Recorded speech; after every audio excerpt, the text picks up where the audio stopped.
Salut à tous et bienvenue sur AZ237.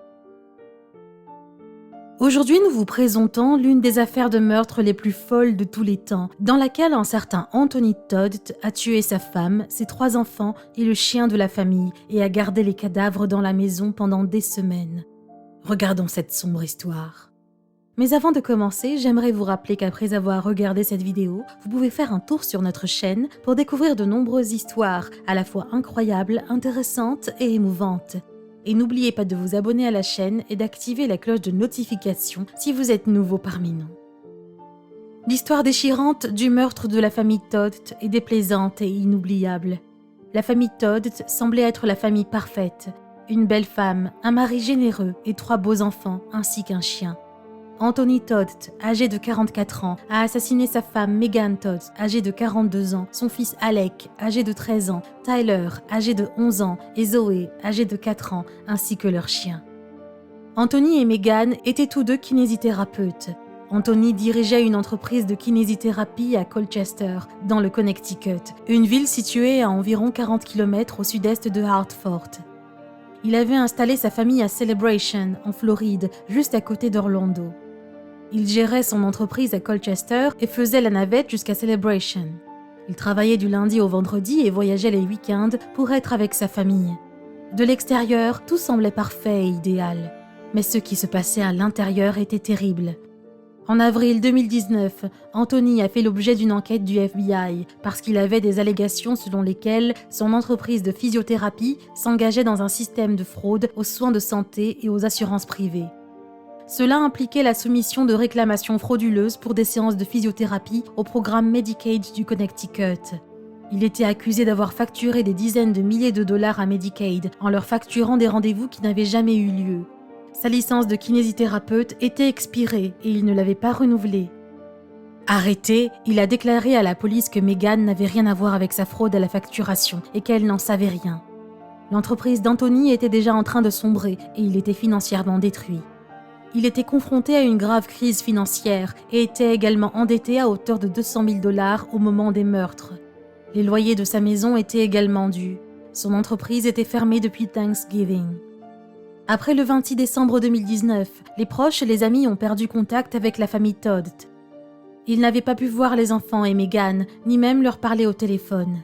Anthony avait dit à sa famille et à ses amis que Megan et les enfants souffraient de la grippe et n'étaient pas en mesure de parler. Les voisins non plus n'avaient pas vu Megan ou les enfants jouer, ni même entendu leur voix. Le 6 janvier, les voisins ont envoyé un SMS à Megan pour l'informer de la lettre d'expulsion sur sa porte d'entrée. Ils ont eu une réponse, mais c'était une réponse simple et précise. « Ok, merci ».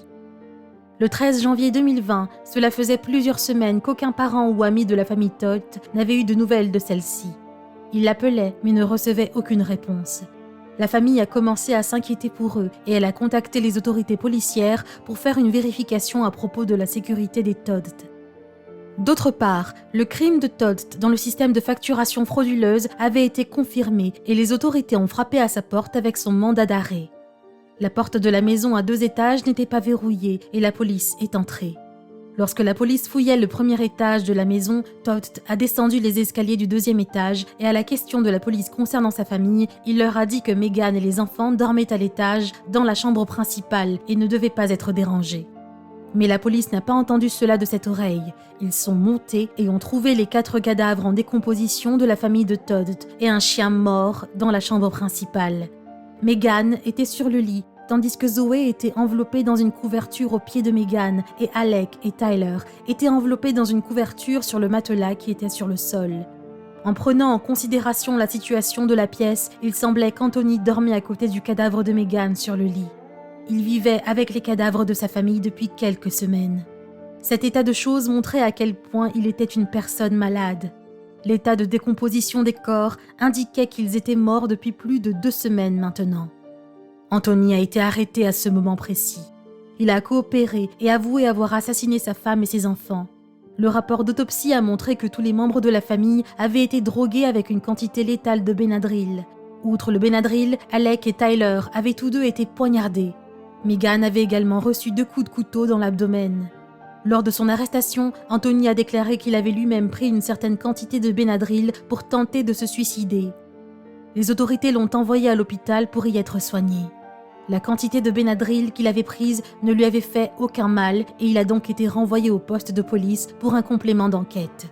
Il a été accusé du meurtre au premier degré de sa famille et aussi de cruauté envers les animaux car il avait également tué le chien de la famille. Parlons du passé d'Anthony qui a grandement affecté sa personnalité et pouvait être lié à ses actes de meurtre. Il avait eu un passé tragique. À l'âge de 4 ans, il fut témoin d'un incident tragique. Son père n'était pas à la maison et il dormait quand il entendit sa mère crier. Il vit 2 hommes tirer sur sa mère devant lui et s'enfuir. Sa mère perdit ses yeux et fut défigurée par le coup de feu qui l'avait touchée, mais elle avait été sauvée et était en vie. Les enquêtes sur l'affaire révélèrent que son père était derrière toute cette attaque. Il était professeur et il avait engagé un de ses élèves pour assassiner sa femme. Le père d'Anthony avait une liaison avec une autre femme qu'il prétendait être sa fiancée et préparait son mariage avec elle. Et pour se débarrasser de la mère d'Anthony, il a planifié son meurtre. Anthony n'avait que 4 ans et il fut totalement traumatisé par les événements dont il avait été témoin. Sa mère divorça de son père, se remaria et l'éleva sa sœur et lui. On peut dire qu'en tant qu'enfant, ayant été confronté à des événements aussi désagréables et tragiques, Anthony n'était pas nouveau dans le schéma familial du meurtre.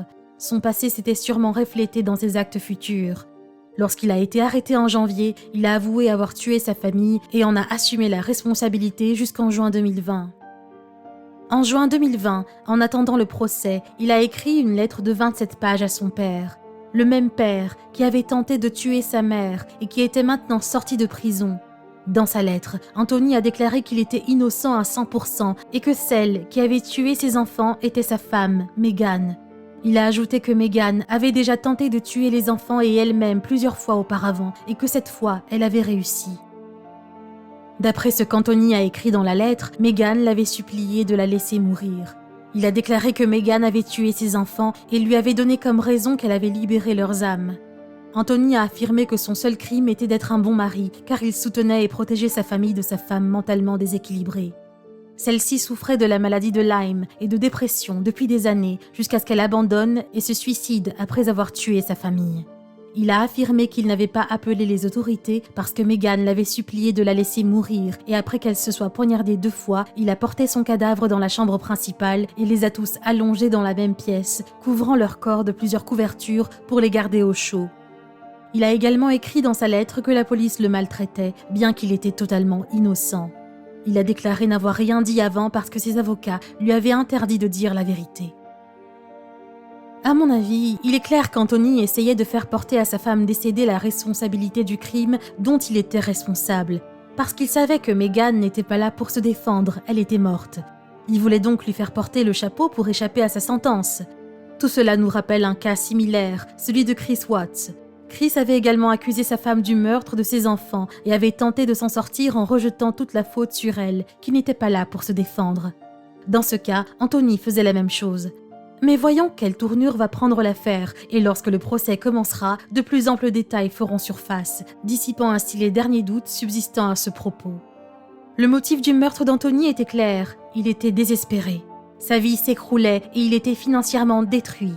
Il était sur le point de perdre son entreprise et sa maison. Le FBI l'accusait de son crime et il y avait de fortes chances qu'il aille en prison.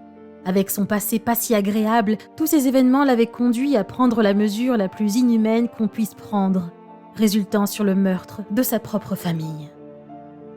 Quelle est votre opinion au sujet de cette histoire? Dites-le nous dans les commentaires. Si vous avez aimé cette vidéo, alors cliquez sur le bouton j'aime et partagez-la autour de vous. À très bientôt sur AZ237.